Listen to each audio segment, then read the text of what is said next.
ఇంకోటి పాపం నిన్న జరిగినటువంటి ఒక పాపం బాధాకరమైనటువంటి వార్త, రియాక్టర్ బ్లాస్ట్లో 12కి చేరిన మృతులు. పాపం చాలామంది ఎక్కడెక్కడి నుంచో బతుకు తెరువు కోసం వచ్చి మన తెలంగాణలో బతికేటువంటి పరిస్థితి ఉంటుంది. అక్కడ ఉన్నటువంటి కంపెనీలు విచ్చలవిడ కంపెనీలు ఉంటాయి. ఇలా ఉన్నటువంటి మరి ఇండస్ట్రీ డిపార్ట్మెంట్ ఏం చేస్తుందో, మరి ఉన్నటువంటి అధికారులు ఏం చేస్తున్నారో, ఏం పర్యవేక్షణ చేస్తున్నారో అర్థం కాని పరిస్థితి. మొన్న పోతున్నా అక్కడ అంతమంది ప్రాణాలు కోల్పోయి వాళ్ళ జీవితాలు కూడా తెలియదు, అన్ని కోట్ల రూపాయలు ఖర్చు పెట్టిళ్ళు.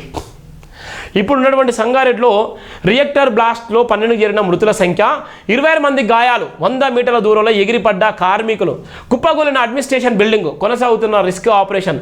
సీగాచి కెమికల్ పరిశ్రమలో ఘటన, సీఎం రేవంత్ కేంద్ర మంత్రి బండి సంజయ్ దిగ్భ్రాంతి. ఘటనా స్థలానికి మంత్రులు వివేక్, దామోదర్, రాజనరసింహగుట్ట వెళ్ళిన నేపథ్యం ఉంది. ఇక చూడండి ఏమైపోతుంది. వీళ్ళంతా పేద బడుగు బలైన వర్గాల పిల్లలు, వాళ్ళ జీవితాలు, వాళ్ళ పొట్ట కోసము, వాళ్ళ పిల్లల బతుకు కోసము ఇక్కడికి వచ్చి పనిచేసేటువంటి క్రమంలో ఇక్కడ ఉన్నటువంటి నేపథ్యంలో ఏ విధంగా ఉంటుందో అర్థం కానటువంటి నేపథ్యము.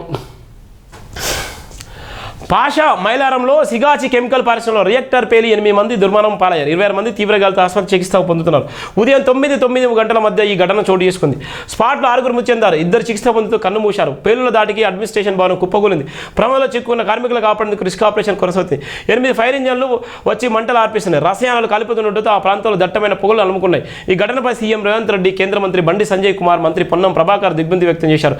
ప్రమాదంలో గాయపడ్డ వారికి మెరుగైన చికిత్సలు అందేలా చర్యలు తీసుకోవాలని ముఖ్యమంత్రి రేవంత్ రెడ్డి అధికారులకు ఆదేశించారు.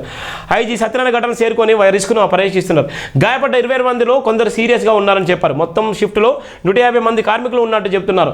2వ బ్లాక్ను ఓపెన్ చేస్తున్నామని, అందులో ఎవరైనా ఉన్నారా అనేది చూడాలని ఐజీ తెలిపారు. సంఘటన స్థానానికి ఆరోగ్య శాఖ మంత్రి దామోదర్ రాజనరసింహ చేరుకున్నారు. పరిస్థితిని అడిగి తెలుసుకున్నారు. కార్మిక శాఖ మంత్రి వివేక్ వెంకటస్వామి సంఘటన స్థానానికి చేరుకొని శాఖ చర్యలను పర్యవేక్షిస్తున్నారు. ఆసుపత్రిలో చికిత్స పొందుతున్న కార్మికులకు మెరుగైన వైద్యం అందిస్తున్నట్లు స్పష్టం చేశారు. మృతుల సంఖ్య పెరిగే అవకాశం. సీగోచి కెమికల్ ఫ్యాక్టరీ రియాక్టర్ పేలిన ఘటనలో మృతుల సంఖ్య పెరిగే అవకాశం ఉంది. ఐజీ సత్యనారాయణ కథన ప్రకారం ఇప్పటి వరకు 6 చనిపోయారు, మరో 26 మంది గాయపడ్డారు. వారిలో చాలా మంది పరిస్థితి ఆందోళనకరంగా ఉందని తెలుస్తుంది. మొత్తం షిఫ్ట్లో 150 కార్మికులు పనిచేస్తున్నారని చెప్తున్నారు. వారిలో 32 మందికి సంబంధించిన వివరాలు మాత్రమే బయటకు వచ్చాయి. మిగతా 118 మంది తప్పించుకున్నారా లేక 2వ బ్లాక్లో ఉన్నారా అనేది తెలియాల్సి ఉంది. అడ్మిన్ బ్లాక్లో పూర్తిగా కుప్పగూలడం, రసాయన పదార్థాలు దగ్ధమనడంతో ఘటైన వాసనలు, దట్టమైన పొగలతో ఆ ప్రాంతంలో ఇబ్బందికర పరిస్థితి నెలకొన్నటువంటి నేపథ్యం. మరి ఎవరు పర్మిషన్ ఇచ్చాడు చెప్పండి? ఎవరు పర్మిషన్ ఇచ్చారు? ఎవరు చేశారు? ఆ కార్మికుల జీవితాలు ఏంది? వాళ్ళ కుటుంబాల అర్థనాదాలు ఏంది? ఎంతోమంది జీవితాలు ఆగమయ్యేటువంటి నేపథ్యం ఉంది. ఎంతోమంది ప్రాణాలు పోయేటువంటి నేపథ్యం ఉంది. ఇవాళ పర్యవేక్షణ ఉందంటే పర్యవేక్షణ లేదు. ఎంత బాధాకరం అంటే అంత బాధాకరం. దయచేసి ప్రతి ఒక్కరు కూడా జైభీం టీవీ ఛానల్ సబ్స్క్రైబ్ చేసుకోండి, షేర్ చేయండి, విలువైన కామెంట్ అంటే ఆత్మగౌరవం కోసం జైభీం నినాదం.